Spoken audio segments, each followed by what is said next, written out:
আচ্ছা, এমন কোনো মানুষের কথা কি শোনা যায় যিনি কিনা একটা আস্ত বাঘকেই ভুলে যেতে পারেন?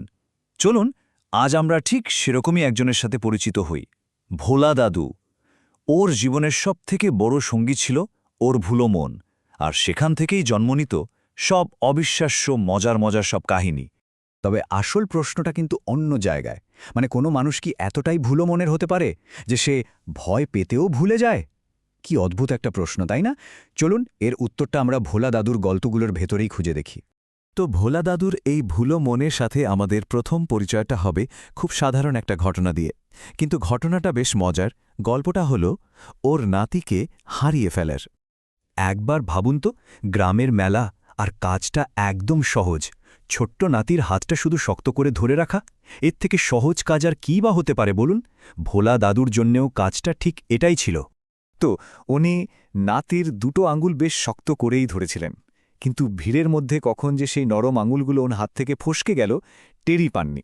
আর মজার ব্যাপার হলো উনি কিন্তু সেভাবেই হাঁটছেন, মানে শূন্য হাত মুঠো করে, যেন এখনও নাতির হাত ধরেই আছেন, কিচ্ছুটি বোঝেননি। বেশ কিছুক্ষণ পর সাথে থাকা একজন আর থাকতে না পেরে জিজ্ঞেস করেই বসল, আচ্ছা দাদু, আপনি ওভাবে কি ধরে হাঁটছেন? ব্যাস ঠিক তখনই যেন ওর হুঁশ ফেরল। তাকিয়ে দেখেন, আরে হাটটা তো একেবারে খালি। তবে হ্যাঁ, নাতিকে খুঁজতে খুব একটা বেগ পেতে হয়নি। ওকে পাওয়া গেল কাছেই, একটা গরুর পেটের নিচে বেশ আয়েশ করে বসে আছে। এই ছোট্ট মিষ্টি ঘটনাটা দিয়েই কিন্তু ভোলা দাদুর ভুলো মনের সাথে আমাদের প্রথম পরিচয়টা হয়। নাতিকে তো না হয় পাওয়া গেল, কিন্তু ভোলা দাদুর মন এরপর যে কাণ্ডটা ঘটালো, সেখানে বাস্তব আর স্বপ্ন একেবারে মিলেমিশে একাকার। চলুন এবার শোনা যাক ও সেই বিখ্যাত গুপ্তধনের গল্প। হঠাৎ একদিন ভোলা দাদু প্রায় দৌড়াতে দৌড়াতে এসে একদম হন্তদন্ত হয়ে ঘোষণা করলেন যে উনি নিজের চোখে দেখেছেন একদল জলদস্যু সমুদ্রের ধারে বালির নিচে মস্ত বড় একটা বাক্স পুঁতে রাখছে। ভাবুন একবার, এই খবর শোনার পর তো পুরো গ্রামে একেবারে হইচই কাণ্ড। ব্যাস আর যাই কোথায়, গ্রামের সবাই কোদাল শাবল যা পেল তাই নিয়ে ছুটল গুপ্তধনের খোঁজে। সন্ধেবেলার সেই দারুণ উত্তেজনাটা রাত যত বাড়তে লাগল কেমন যেন ফিকে হয়ে আসতে শুরু করল। না, গুপ্তধনের কোনো চিহ্নই নেই। আর তারপর ঠিক মাঝরাতে যখন চারপাশ থেকে শিয়ালের পাল ডেকে উঠল, তখন উত্তেজনার বদলে সবার গাটা কেমন ছমছম করে উঠল। আর ঠিক তখনই রহস্যের জট খুলল। ভোলা দাদু খুব সরলভাবে স্বীকার করলেন যে আসলে কোনো জলদস্যুটস্যু আসেনি, কোনো গুপ্তধনও নেই। পুরো ব্যাপারটা উনি আসলে দুপুরবেলা ঘুমের মধ্যে স্বপ্নে দেখেছিলেন, আর সেই স্বপ্নটাকেই উনি সত্যি ভেবে বসেছিলেন। এ তো গেল নাতি আর গুপ্তধনের গল্প, কিন্তু এবার আমরা যে গল্পটা শুনব সেটা শায়েদ ভোলা দাদুর জীবনের সবচেয়ে নাটকীয়, সবচেয়ে অবিশ্বাস্য ঘটনা। এখানে ওর ভুলো মনের এক চূড়ান্ত পরীক্ষা হয়েছিল, তাও আবার একটা বাঘের সামনে।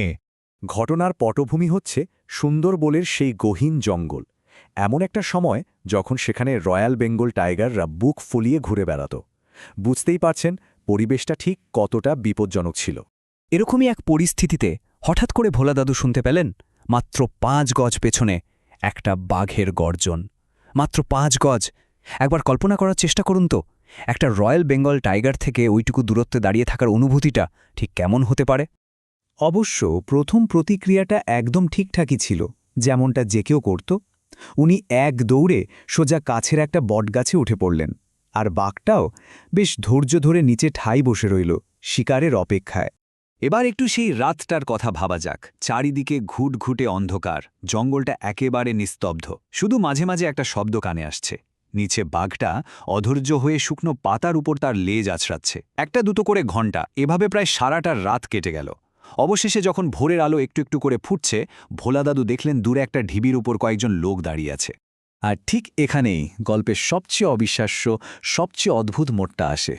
পরিস্থিতিটা কি? একটা ক্ষুধার্ত রয়্যাল বেঙ্গল টাইগার নিচে বসে আছে, আর ভোলা দাদু কী করলেন? উনি দিব্যি গাছ থেকে নেমে পড়লেন। তারপর ওই লোকগুলোর দিকে হেঁটে গিয়ে খুব শান্তভাবে জিজ্ঞেস করলেন, ভাই একটু জল হবে? ওই লোকগুলো তো একেবারে হতভম্ব। ওরা তো দূর থেকে বাঘটাকে দেখে ভয়ে কাঠ হয়ে দাঁড়িয়েছিল, নড়তেও পারছিল না। তাই ওরা অবাক হয়ে ভোলা দাদুকে জিজ্ঞেস করল, দাদু, আপনার মধ্যে এমন কী জাদু আছে যে আপনি ওই ক্ষুধার্ত জানোয়ারটার পাশ দিয়ে হেঁটে চলে এলেন, আর ও আপনাকে কিচ্ছুটি বলল না? আর ওই প্রশ্নটা শোনার পরেই যেন ভোলা দাদুর সবটা মনে পড়ল। আরে হ্যাঁ, বাঘ!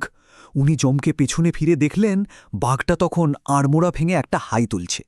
ব্যাস, ওই দৃশ্য দেখা আর মনে পড়া একই সাথে। তারপর যা হলো, উনি ভয়ে প্রায় অজ্ঞান হয়ে বাড়ির দিকে দিলেন এক দৌড়।